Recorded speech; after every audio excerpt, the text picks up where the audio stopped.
Foundation, the largest European nonpartisan think tank here in town. And today we have the honor and privilege to host today's event in cooperation with the Council of Women World Leaders at the Aspen Institute, represented today by Elliot Gerson, who is the Executive Vice President of the Aspen Institute.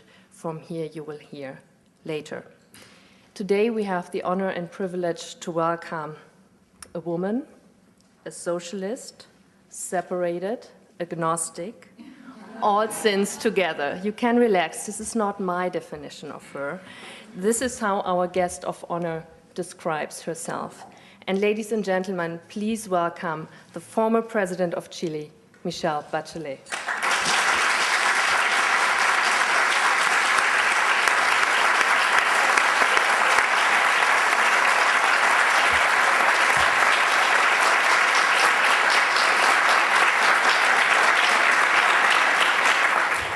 I think this applause shows that President Bachelet is one of the most outstanding leaders and politicians of our times. She became the first female leader in Latin America when she took office in March 2006. But I think she has defined in many ways throughout her political career how female leaders find their role in politics and how dedicated and committed you can be once you have a public role and are serving your country, as we have seen throughout the tragic earthquake that hit Chile in March this year. President Bachelet has come to DC this week to participate in a high-level UNFPA meeting to discuss maternal and reproductive health issues. A pediatrician and epidemiologist, she also served as healthcare minister of her country, but at the same time, and this may come as a surprise to you, she studied military strategies. And that led to the fact that she also served as the first female defense minister of her country. And I also think studying military strategies equipped her perfectly well for all those political fights in the political arena that you have to take up from time to time. President Bachelet successfully transformed her country into a very prosperous economy that also led to Chile's OECD membership at the beginning of this year.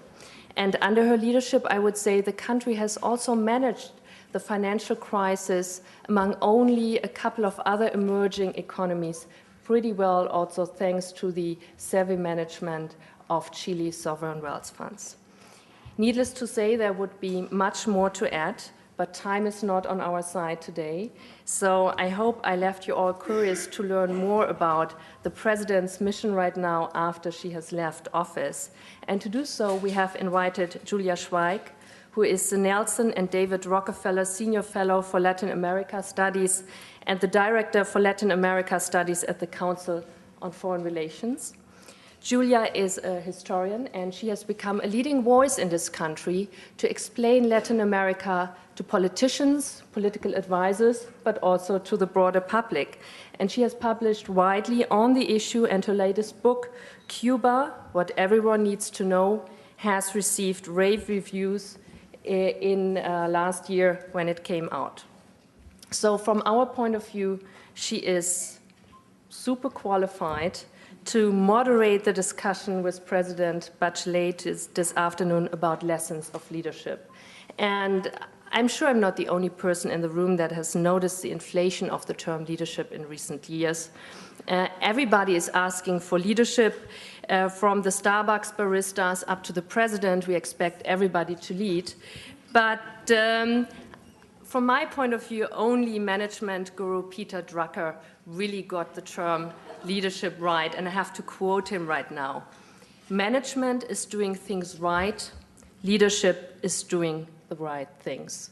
So with having said that, President Bachelet, we are all curious right now and eager to receive your definition of the term leadership and how you would further develop the term leadership after you have left office right now. So ladies, warmest welcome to you. The floor is yours. Thank you very much. Thank you. Thank you very much. Well, That was a superb introduction. Thank you very much on both of our behalves. I was telling you before we came out, President Bachelet, that you have a huge fan base here in Washington, D.C., and I'm sure this is just a small percentage of the people that will really take away a great deal from your answer to the first question. But before we get to this definition of your lessons learned from leadership broadly, just tell us a bit about why you are here this week in Washington. Well, as Annette said, there is, for 3 more days, there is this conference of global leadership and women delivery. And it's related, it's a conference, the first one was in 2007 in London. And it deals a lot with women empowerment, with women health conditions. And of course, right now, when we have in front of us a huge task, that is to meet the goals, the Millennium Development Goals. And maternal mortality is the worst of all. It has advanced much slower than the rest. And it's only 5 more years when we should meet this goal. So the idea was to put together a lot of people just before September, where there will be in the General Assembly of the United Nations, there will be a special session on Millennium Development Goals, but to discuss, to diagnose and discuss why maternal mortality has been advancing so slow, what are the political, economical, and social conditions that should be, and what are the solutions for women and girls in the world. And that's the main issue. And for me, that's very important because when I was president of the Republic, I lunched with the Prime Minister of Norway, Jens Stoltenberg. There was this leaders, I would say, league supporting the struggle for MDGs 4 and 5, that is maternal mortality and infant mortality. And as president of Chile, I launched that initiative in Latin America, first in South America with the countries that have the worst indicators in this area. That was Paraguay, Ecuador, and Bolivia, because we have had a very good results with oral health and public policies. We were working with them, training them, finding the kind of problems they had to see how they can really meet the goals in 2015. So that's the main reason I was in Washington. Of course, I've had thousands of other meetings and things like that, and I'm leaving today. That's why we don't have short of time back to Chile. But I believe very strongly that our world cannot accept the situation of women and children that we see in so many parts of the country. And if I have had my historical background, if I had the privilege to be the president of Chile, if I have the honor to be well known in many places, even in Washington, D.C., that's amazing for somebody coming from Latin America. I mean, I think I have to use, if I may call it that way, this political capital for the benefit of other people and for the benefit for my people in my country, but also for the benefit of many people who are suffering in the world. In this case, we're talking about women and children.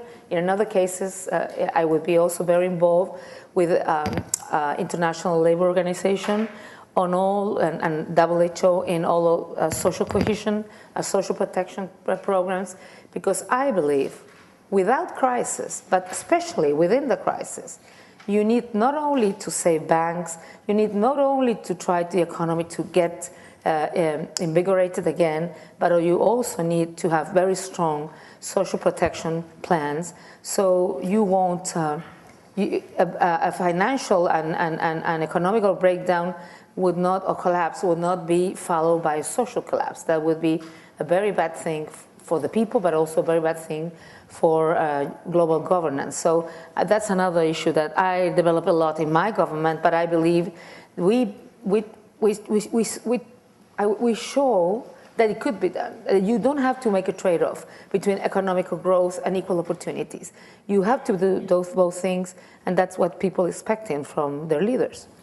Let's stay in Chile for a second then. If we were having this conversation on February 26th, 2010, the day before the earthquake hit, Chile would have been coming out of a brief recession caused by the global financial crisis, but already begun a substantial recovery. How do you how do you explain Chile's ability to survive the global financial crisis, and how have those structures that you had in place helped deal with the aftermath on the social front of the earthquake's impact? Well, I would say that there was one problem we did not have. It was the financial problem, because on the 80s we did have a financial collapse, and then we introduced all the regulations to the banks, limiting the risk. So we didn't have more than a general global impact on some industries or banks that have had, a strong relation with other international financial institutions.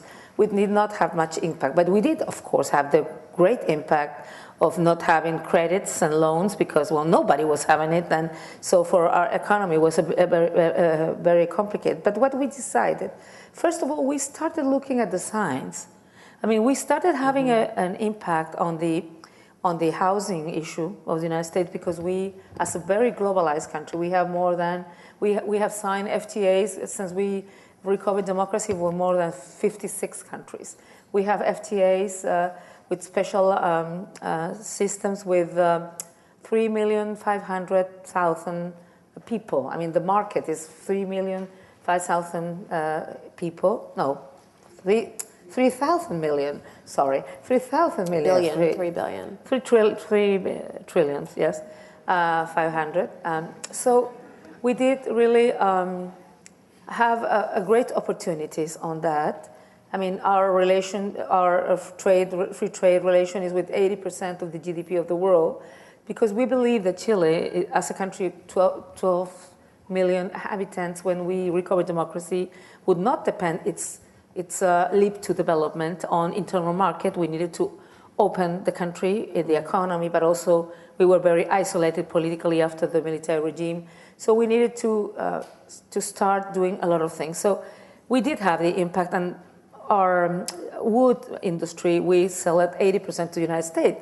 So when the housing issue came with the bubble and also it came here, we had a big impact. But afterwards, of course, the crisis produced a lot of direct impact, or because of expectations, nobody would move and nobody will invest. So we had a lot of problems. So we were reading the signs, and we decided to do like a fiscal plan very, very, very soon. And in January, when the crisis was not still very important in Chile, we developed a stimulus plan, a fiscal stimulus plan, looking to develop the economy. I mean, we're not giving money to the banks. We were giving money to the, I mean, we were giving, it was the fifth fiscal plan, according to the IMF, as huge in the relation with its GDP. Of course, $4,000 million for you maybe it's nothing, but for Chileans GDP, it was the fifth in the world. So we invest $700 million in infrastructure. I mean, in anything that will produce jobs, will move the economy. And also we gave a lot of money for credits and loans for the SMEs, because they are the ones who usually don't have access, because they are so seen as risk partners. The small and medium-sized enterprises. Small and medium enterprises, yes.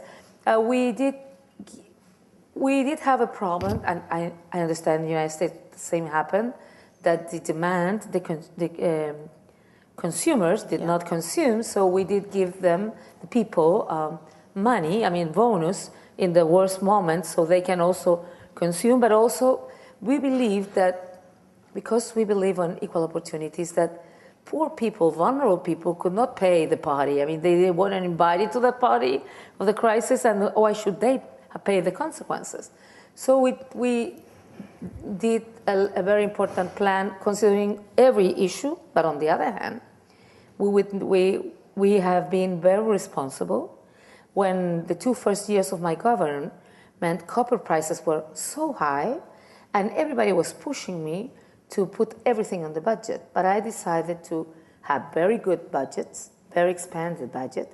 But on the same hand, most of this money, or some of this money, went into this sovereign funds. We copy, if I may say, the Norwegian model, with the oil funds, and we did it with the copper. So what happened is that when we had the crisis, we knew what we have to do, and we have the money to do it.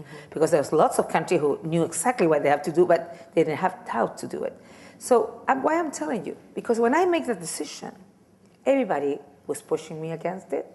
Everybody was telling me, no, you have to spend all that money. You will be much popular. It was very tough years, those 2 years. I have made some decisions that weren't the wisest, or they didn't work as I wanted to at that time. I'm talking about transport system. It was really a problem. And some other issues and problems. So everybody was pushing so hard.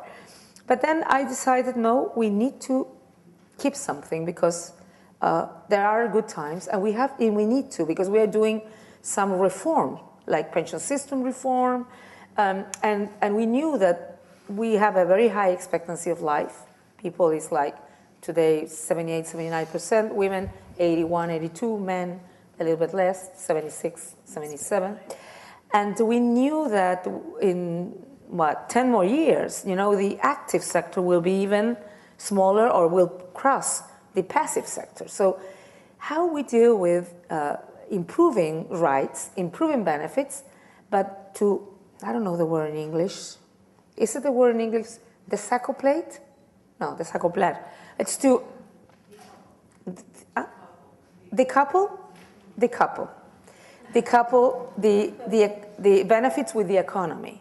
And the best way to do it, to have good reserves, to have these funds. So when there were bad times in economy, we didn't have to reduce the benefits and the rights. So we not only help the economy, but also maintain and improve the social benefits, so people would not suffer in this huge condition. We also, before the crisis, improved our social security, unemployment insurance. And also we developed a lot of laws. For example, we had a problem with young people, labor participation. We had the highest rate of unemployment in women at the beginning of the government and in young people. So we developed a special incentive. We pay for every worker, every industrial man, or 30% of the salary. So 10% will go to the industrial, to the businessman, and 20% to the young worker.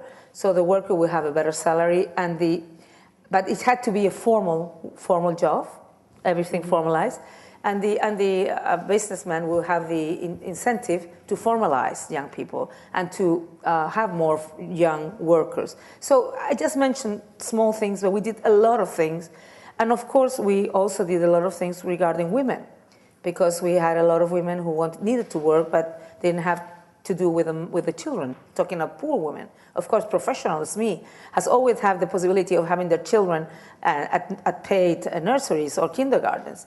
So we multiply for 5 times the nursery and kindergarten facilities. I'm talking public, free of charge, for women during my 4-year term, because we believe that women has to have more choices and more opportunities. Did that boost the number of women in the workforce in the formal sectors? It did. As well? When I arrived to office, I think the women participation was like 38%, and when I finished, it was 42%. I mean, of course, we need to go further, but in 4 years, I think it was pretty much. But that's because of my own experience. I studied at the university, and I work with small children, and I learned the obstacle for women who work with little children. So I decided to introduce all these kind of I would say policies that will help women to improve their lives and to be economically empowered and to be able to give their children also the best. The earthquake. Oh yes, I forgot. Took about 20% of Chile's GDP, as I understand it. Now, the financial stability that you had in place prior, that I assume has helped mitigate some of the effects, at least pay for reconstruction. But describe a little bit, if you would, how you see the country recovering from the earthquake, where the difficulties will be. I know it was just in the last few weeks of your tenure as president.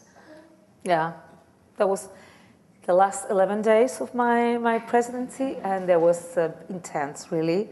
But the worst thing is that it was not only an earthquake of a huge magnitude, 8.8 Richter, but also it was so extensive because in Chile's history, we are an earthquake country. We know that, and the worst earthquake known is in Valdivia in the 60s. That's 9.5 Richter. That's the worst known. Maybe there were other worse in the past, but we don't know that.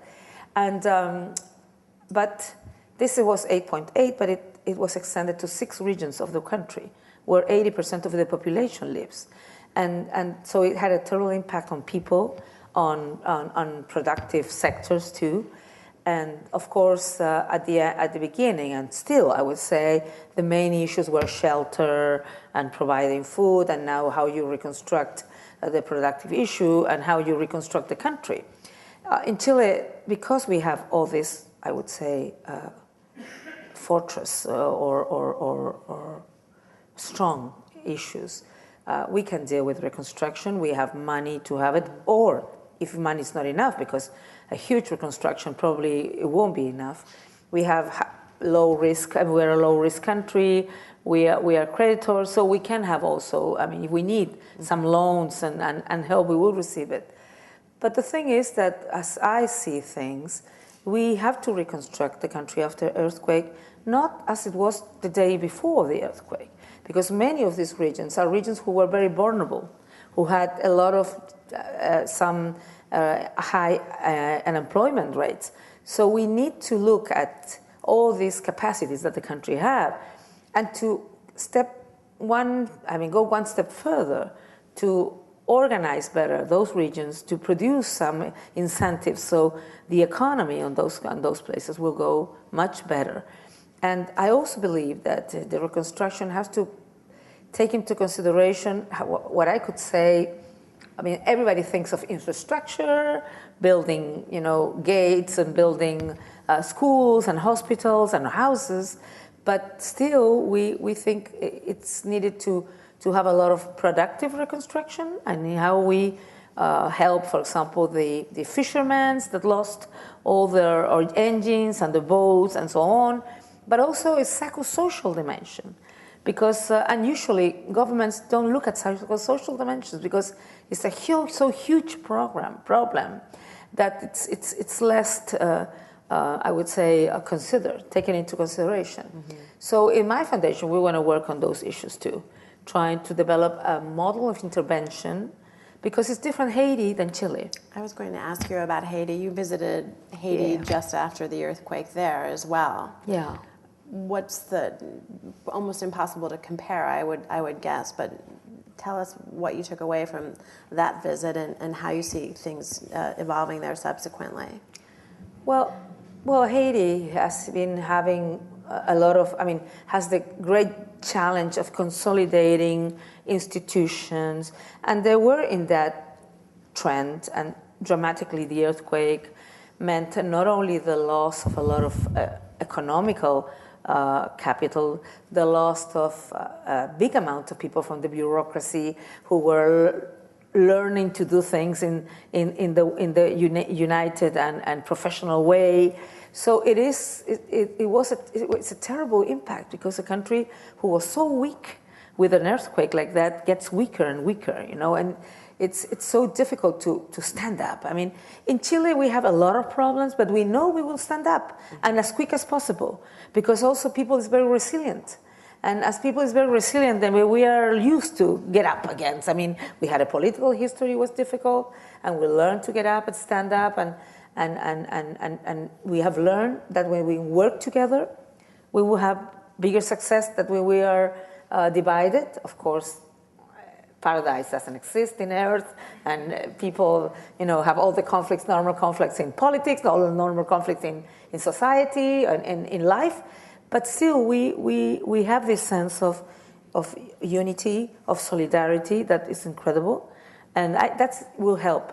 So I would believe that the main issue in Chile, in favor of us, is that we have solid institutions, And not only I'm talking about national government, also regional government, but also, and very important, mayors. We have municipalities where mayors have worked with the firefighters, where they work with every civil society organization. In those places, when it works well, those places are standing up faster than other places where the mayor don't believe in participation of the people, where they don't have these like emergency committees that work for it. So I would say lessons will be that institutions, solid and strong institutions, is very important. Second, I would believe that it's very important people's participation. And I was talking to you how in Chile and in Haiti, women are so important in reconstruction. And men here will have to forgive me, but that's the truth.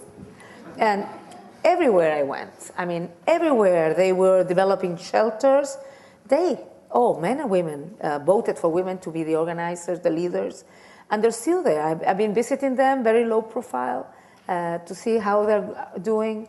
They know I cannot give them money and subsidize, but I go to see them to see what's going on in their lives. And they're very active there. In Haiti, women are relevant, but unfortunately, women have not, women's organization. When I went to Haiti, of course, I had meetings with President Prival, Prime Minister, and so on, but also have a big meeting with women organizations.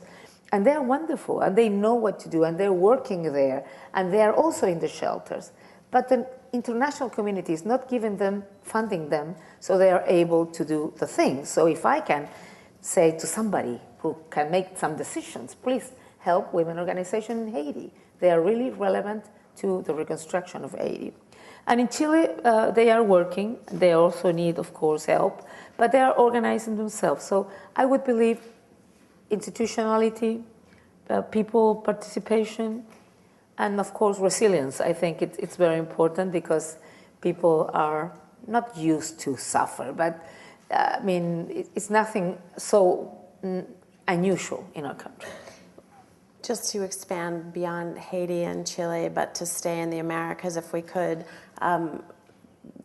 today, Secretary Clinton landed in Ecuador and she's going to Lima and she'll go to Colombia. The Americas is an opportunity for the Obama administration, in my view. You've been working very effectively in the region, not just within your own country, but in helping to construct new regional institutions as well. You were the first chair of UNASUR, for example, during the crisis in Bolivia. What advice do you have, not just for this week, but generally speaking, for the issues where Washington can work with Latin America on the issues that Latin America itself is most focused on? What are those issues, and where can real partnership potentially evolve? Well, the main issue, I would say, or recommendation is have a bigger involvement with Latin America. Still in Latin America, we feel that we are, we feel and we know that Latin America is not a priority for U.S. And I understand, because U.S. plays a major global role. So you have to deal with Middle East, you have to deal with, and it's signing with Russia, these important agreements regarding, weapons and so on. We understand that. But the problem is that people believe that the United States looks at Latin America when we are in trouble. But when we have, but on the other hand, if you look at what is Latin America now, Latin America has been, I would say, in a gold era last 8 years. Latin America is growing. Latin America took 30 million people out of poverty in 5 or 6 years. And related to the international crisis, Latin American behaved much better than other regions, and is now recovering. Now, economies could have been very with a lot of consequence. Now they're moving. So I would say many times Latin America is looked like a trouble, like a problem, and then you are concerned with it. But when we're working well and we're doing good, it looks like it can be forgotten. And even though that's a badge of honor, right? Well, yeah, but I want to tell you that when President Obama went to Trinidad and Tobago to the America Summit, and I was the chair of the UNASUR, so I organized a meeting with him and all the 12 presidents of South America, and we had a great meeting, and everybody fell in love with him because but I'm telling you that because, and I mean everybody, huh? And I won't go into detail, but everybody was. And just check the press clips to see who was there. And but because he told us what we wanted to hear, of course, is that we wanted a partnership relationship. But it happens, and I might say this, maybe I shouldn't, but for different reasons, I won't make any comments about that. It took some time until Senate defined who will be the person in government in charge of Latin America, like 1 year, I think, or 8 months or something like that. So I think this honeymoon that was created, I mean, if we had had immediately the response, it would have been a little bit more, I would say more everything smooth and everything like a continuation, but because it was great, but then not much happened. But Secretary of State Hillary Clinton has been doing a lot. She's been working, creating this network of social protection, and energy and green recovery is one thing in the agenda. But we must think in other issues and other interesting issues for the region. I mean, of course, tackling poverty is one of the main issues, but also is innovation, entrepreneurship, modernization of institutions. And I think there's a lot of much work we should do together, I mean, Latin America and United States. Too bad you crossed paths in the air with Secretary Clinton and her trip to the South and your trip north. I'm so sorry about that, because I have a very good relationship with her. Yes, well, I'm sure she'll look to your advice, or I hope that she will in the future. What are you mentioned very briefly at the very beginning of our conversation, the World Health Organization and the ILO. And those two in the same sentence as global governance. We're clearly in a moment right now internationally in which the multilateral institutions that we created after the end of World War II are in need of and being renovated. Speak a little bit about those two institutions or any other in terms of rewriting the rules of the games on the global stage of those institutions and how you plan to participate. Well, I think that if economical crisis, but let's not forget that before the economical crisis and financial crisis, the world was having, at the same time, a little bit before, the food crisis and the energy crisis, and of course, climate change. So when you see these three, plus economical crisis, what I say, we are having a problem with governance of the 21st century issues. It's not only, they're not separated. I mean, there's something going on. And I believe that in some way, there hasn't been in the world, I'm talking before, not just regarding the crisis, the economic crisis, the political will to make the renovations and the modernizations necessary in order to cope with all these different crises that they are showing. There is a problem, a structural problem, and how we're dealing with those global issues. Because it's not one isolated issue, it's many things that are showing there is a problem there. The second thing I think it's necessary to be taken into consideration is that the world has changed, and leaderships have changed. And you cannot consider a multilateral institution the way we considered that after the Second World War. It was great after the Second World War, but now you have different powers in the world, and you have to consider that. I mean, you cannot have, Brazil is a reality. It's a huge potence. It's playing major roles, and it has to have the representation in the multilateral institution that it should. I'm naming Brazil, but I could name India or China or whatever. I mean, there is a world is different. Power today is differently represented in the world, but it's not represented equally or balanced at the multilateral institution.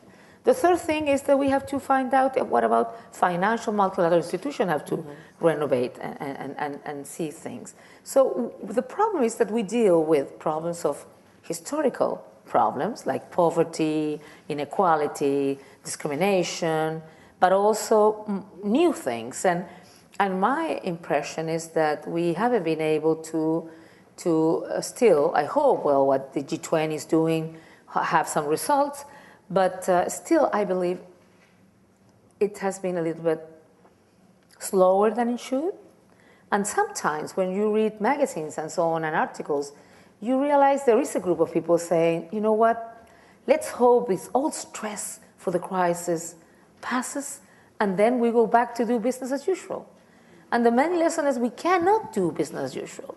We have to really consider this, not only this crisis, all the crises, like a terrible threat and an important sign to tell us we cannot, as a world, continue doing business as usual. And that has a lot of consequences. I know President Obama has spoken a lot about green recovery, but I really mean that if we don't really see that this is not isolated situations, there is a bunch of crises, and in the future can come new others. We might be, I would say, not doing what we have to do, and is to make the decisions that will assure the world that the world will continue improving conditions for all its citizens, or at least trying to do it. We are able to take a couple of questions from the audience. And I think what you're supposed to do is just raise your hand and somebody will bring you a microphone, bring the microphone to the audience. Yes, please, right here in front. We have about 20 minutes for questions and answers, and then I'll wrap up. Hi, thank you very much. I'm June Zeitlin. I'm with the Leadership Conference on Civil and Human Rights here, trying to get CEDAW ratified by the United States. But my question to you relates to work I've done previously with Carmen and many civil society organizations in New York on the Gender Equality Architecture Reform Campaign.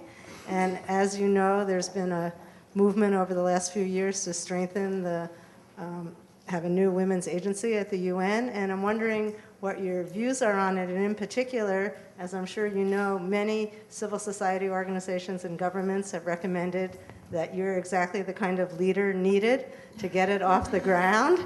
And I just wondered if you could comment on that. Oh my God, that was a direct question, huh?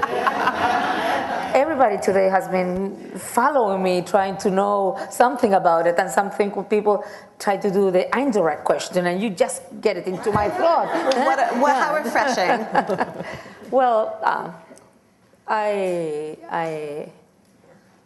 I would say that I think it's I think it's great that women and gender issue will be considered with the relevance that we'll have if you have a common structure that could produce the synergies between the different agencies that today in the multilateral systems are working with women issues. So I think as an idea, as an initiative, it's very good. Of course, structures are important, but more important is what are you going to do with the structure, and I'm not informed as well as that to know if it goes in the right way. But the first thing is that women exist, and I think that's very important. I mean, exist in a high level with a high profile, and I think that's great and that's important. And I think that, but the thing is that I hope also not only this new architecture will have the important task that it needs to have, but also it has the funding. Otherwise, it will be music. And I love music and I love to dance, but for solving women problems, you need to have enough funds. So it won't be only like a message and nothing else. So it will be very discouraging for women in the world to believe that this could be a difference, a major step, and nothing happens. And I'm telling you this because of the experience with the women organization in Haiti. Everybody loves them, but nobody gives money. So that's the sort of thing that's important for anybody that could decide to go into some position, to know if it's something that will really mean a difference or not? That was a very direct answer to a very direct question. Yes. Yes. Thank you. Something that you didn't touch on is what we in America call the green economy. In your stimulus package, do you have investments that are continuing to build the economy with so-called green investments, renewable energy, leveraging your forestry issues, et cetera? Yeah, well, I didn't mention directly, really, because I didn't go into the detail of all the stimulus plan. But before the crisis, we were working on that very hard for two reasons. First of all, because we do believe that climate change is a reality, and we wanted to play our part. We are for the NAMAs, the national programs for mitigation. And within that, we have been developing a lot of incentives for renewables and for many different sources of energy, of clean energy. But also not only because of climate change, but also because of a very domestic practical issue, that Chile is 70% imports 70% of its energy. And we have had problems in the past that sometimes, because of many reasons I won't go into details, we did not receive the energy. So as soon as I arrived to office and I named a woman Minister of Mining and Energy, afterwards I named a special Minister of Energy because the problem is so big.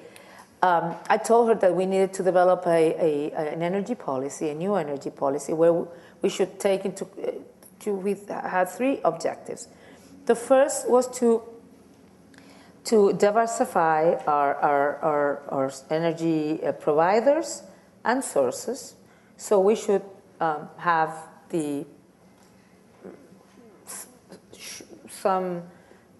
we could be sure that we will have the energy we needed.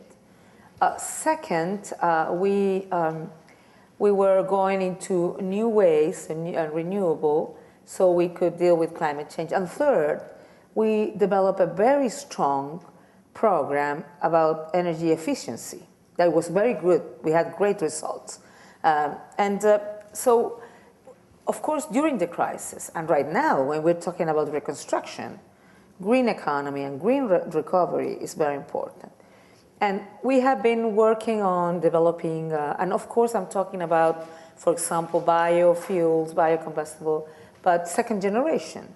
I mean, not touching food, but yes, grass or from wood. There's or bioenergy or geothermal energy. We're working on all of those stuff. And of course, we have the driest desert in the world, the Atacama Desert. So we're working with the United States, with California and other places, developing solar energy research and a hope production afterwards, because we have a great, I think, a great opportunity in solar energy. I mean, we don't have oil. I mean, we have, but very few. And many other things, but we do have water, so hydro energy is very important. We have geothermal because volcanoes. We have, I mean, I didn't only have an earthquake. I have 3 earthquake volcanoes and so on during my government. So, I mean, that's very bad, but it's a good thing regarding energy because we can have a lot of different possibilities in energy. So, definitely, it is a very important issue before the crisis, and of course, when we are going to reconstruct a society, a country, we need to include this point of view. And it is being included in the energy plans. But we did it before. When I was president in the social housing plans, we incorporated, for example, solar and, how you say that? Well, energy system in order to warm the house and to have electricity too. It's very expensive for electricity, but it was less expensive for warming, given warm water and warming systems. So we were working on that as government before the crisis and before the earthquake too. Can you say how many jobs it might have created? Oh, I would be lying to you. I don't remember really in this minute. I cannot remember. Yes, over here. you'll have to excuse me, I need to take a moment. Le agradezco mucho por estar aquí. Siendo chilena americana es muy importante para mí. Muchas gracias. Gracias. I had a question about, you brought up innovation and entrepreneurship. And excuse me, my name is Ruth Sandoval. I'm with Domino 12. If you had the opportunity to have a conversation with 40 of the Latino multimillionaires in the United States to engage in a dialogue about entrepreneurship and innovation, what would be the 3 things that you would like to tell them?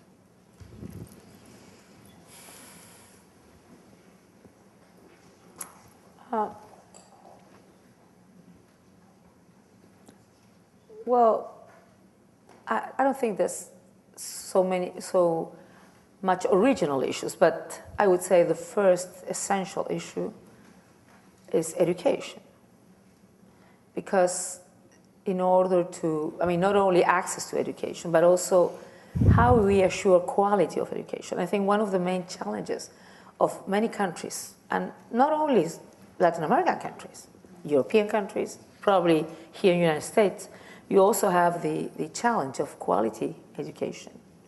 And if that education is, excuse me to use the word, educating children in order to be creative, to be an innovator, you need to be creative. You need to be able to develop very free way of looking things, because otherwise, if you only look at the very normal, traditional things, how can you be creative on the other hand? So, but on the other hand, and you have to find out in education what the problems are. For example, in Chile, what we did find out that we hadn't enough professional, good qualified teachers in 3 relevant areas for innovation: math, biology, and, English, because the world is globalized and we need English. So I would say education is essential, and everything that can be done in order to have the best educational system, public and private, best education is essential. And not only university, also what some people call technical or vocational education, that's essential. But linked to that, and we did that in the government, you need to be able to make this sort of look at education and everything with innovation in a PPP way of doing things, private-public partnership, and with universities and academic centers. So we need to produce this synergy with all this system in order to see what is necessary to innovate. In Chile, we developed an innovation council, and we defined 5 clusters, that nationally, 5 clusters. But then we work with every region, because you have different productive possibilities in every region. And we then define, and we gave money to the regions to define specific clusters. For example, of course, mining cluster, as always. But to be a food potence, we work a lot also on wine, of course. It's one of a very important thing. But also, offshoring, because Chile is a country, for example, we have brought a lot of Indian companies to Chile because they are interested in a serious country, but on the other hand, they need the time zone to work with their American clients. So they could do it from Chile into the United States. It's easier, less expensive, and they could have, but we needed our people to know English so they can, do all these things. So I would say it's very important also to identify which are the opportunities that not only nationally but also regionally.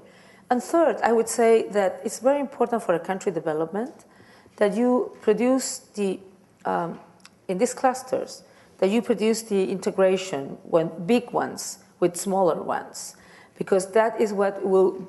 First of all, I don't think the United States is different than other countries. SMEs, small, medium enterprises, produce more jobs sometimes than huge industries because they're so sophisticated and technologically sophisticated, they don't need so much people. We have some energy plants in Chile that, it's so modern, all the equipment that you need for workers to deal with it. So I would say that, but also I would believe that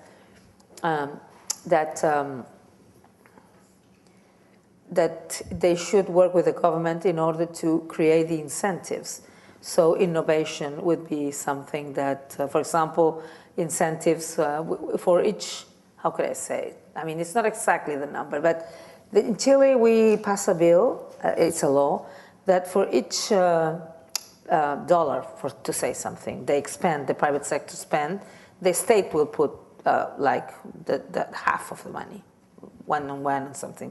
So it will create incentives to really produce more innovation in areas where it's needed.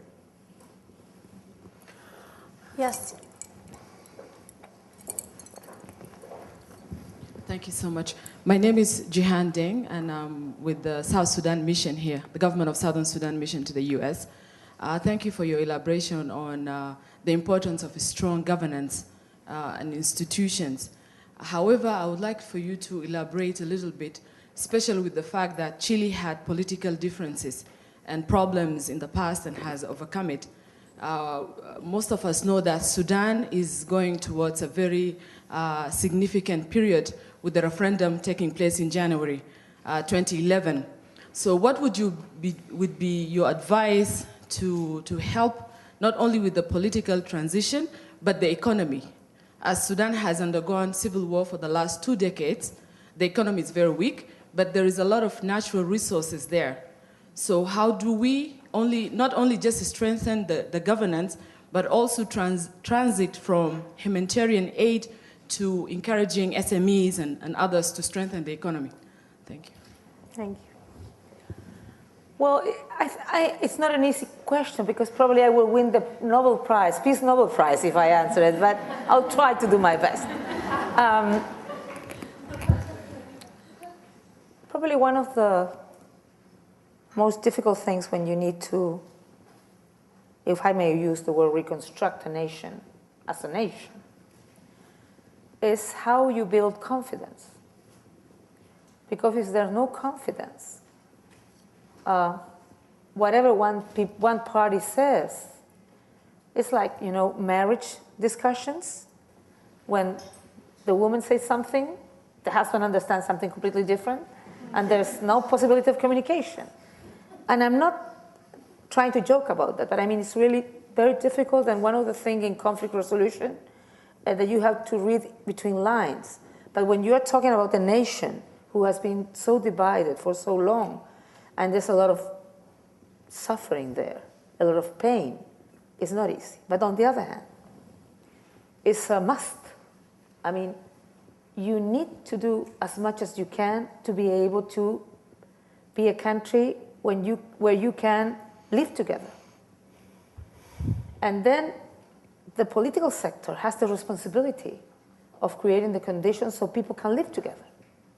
I'm not an expert in Sudan, even though I know a lot of things that have happened there, to give concrete suggestions. But I would say anything that can be done to build confidence. So confidence, it's important. And there are lots of things that can be done there. But first of all, there has to be a political will and a political commitment that you need to go further. Do you need to be able to have a new government with a new plan for the citizenship? So people would really, and that will include political issues, social issues, economical issues. There are different forms and ways of doing things, and that's what I'm telling you. I don't know the exact situation right now of Sudan to tell you specific things, but for example, well, sometimes people are able to get together and to define how they're going to build a peaceful society. Sometimes that's not possible, and you need a third part that can help in that sense. And there are many experiences in the country, but that the party has to agree with that. I mean, sometimes United Nations has been working on that, helping, or mediators or special envoys and so on that can help create these conditions. It's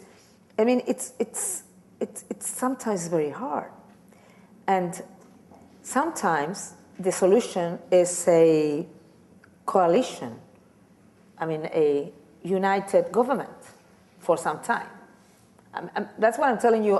I don't know exact situation right now, so I cannot say exactly what's the best for Sudan.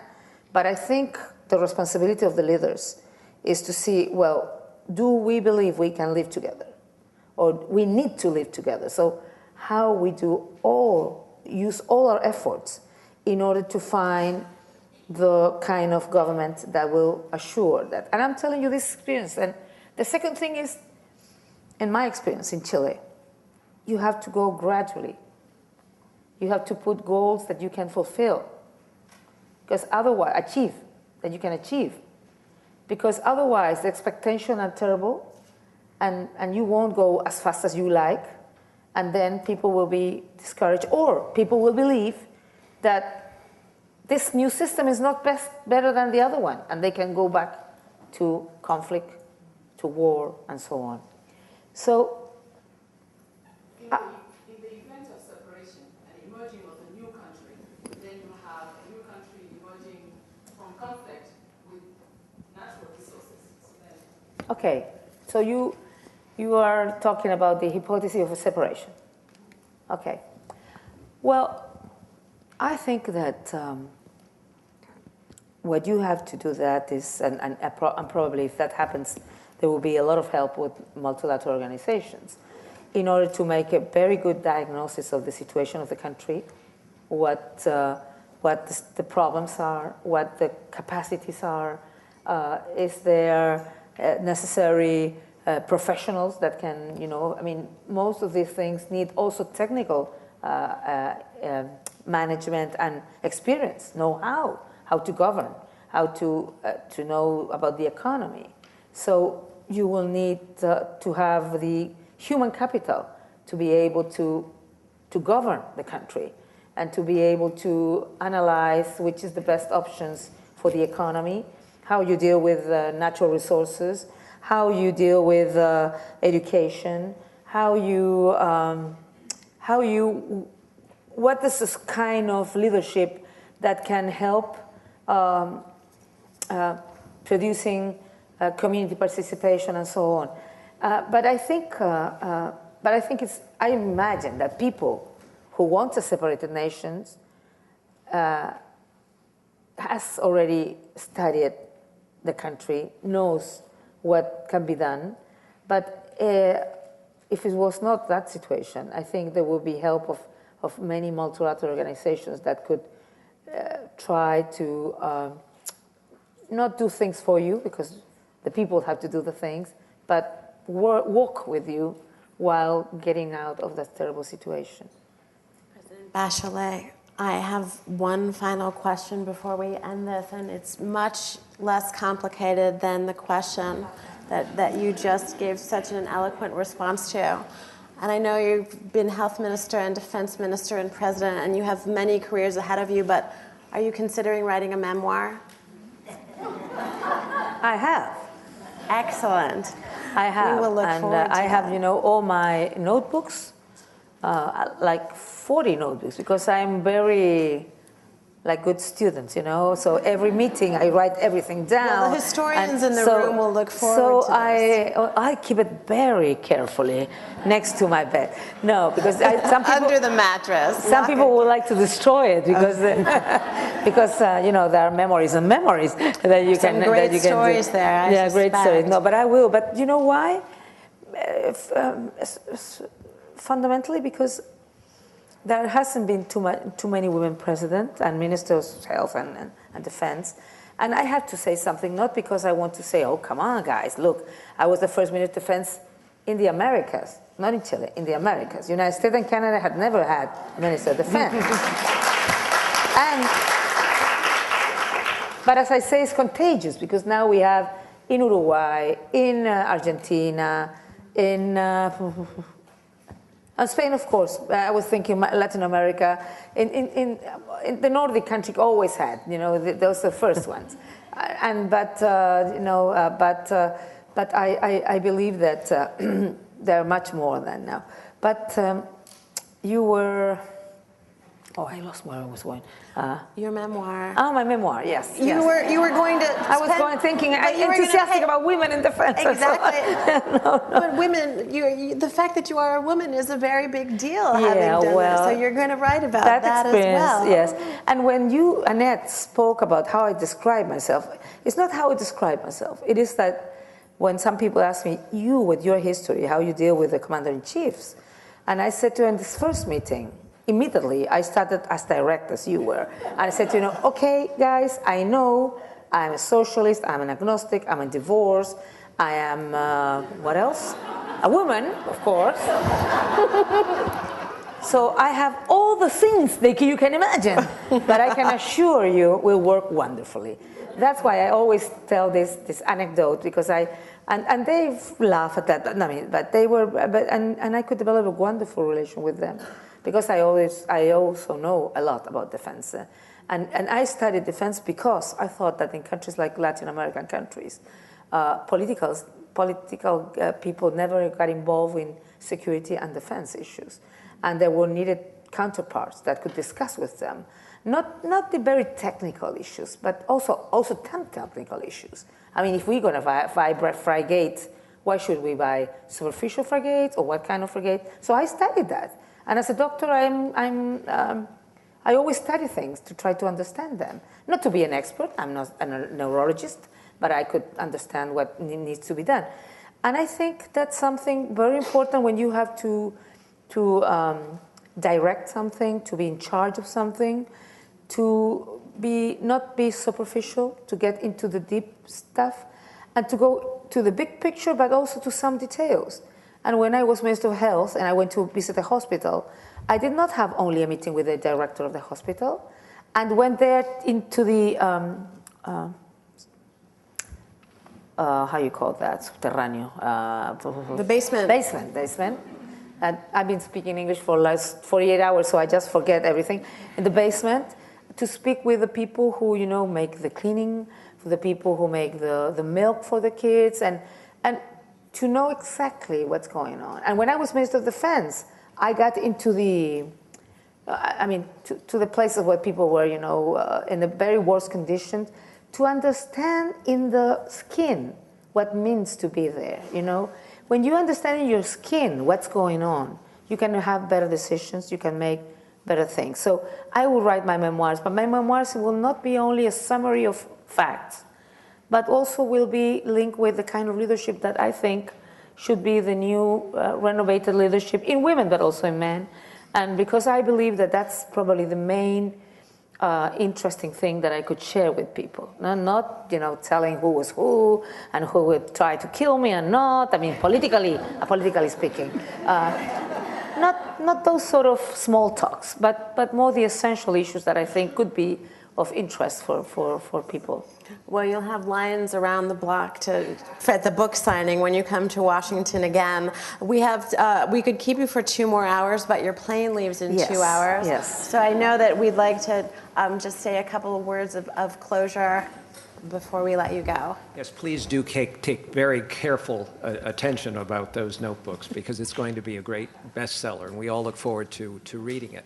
On behalf of the Aspen Institute and our Council of Women World Leaders, I'd like to thank you for your insightful and inspiring observations, to thank Dr. Julia Sweig for her skillful moderating, to thank our friends at the Bertelsmann Foundation and Annette Heuser in particular for co-hosting this with us. It was very, very clear listening to you today, President Bachelet, just how much better the world would be if we had more leaders like you with your values, your priorities, and your wisdom, and I think quite significantly of your gender as well. And we thank you very, very much for being here. Thank you very much.